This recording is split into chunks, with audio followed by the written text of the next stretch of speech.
Opština Kočani na poveke lokaciji na својата територија го започна проектот за асфалтирање на мали улици.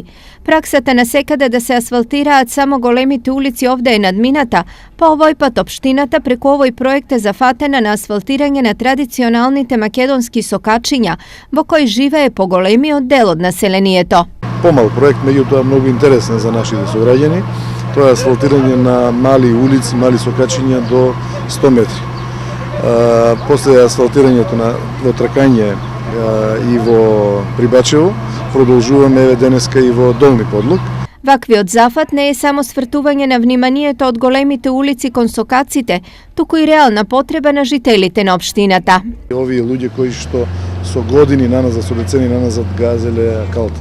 Оваа акција ќе продолжи и понатаму и во општините, во населените места Мојанци и во Оризари, така да за оваа година тие села се предвидени. Целокупниот буџет за оваа намена изнесува 3 милиони денари, средства обезбедени од редовниот буџет на општина Кочани.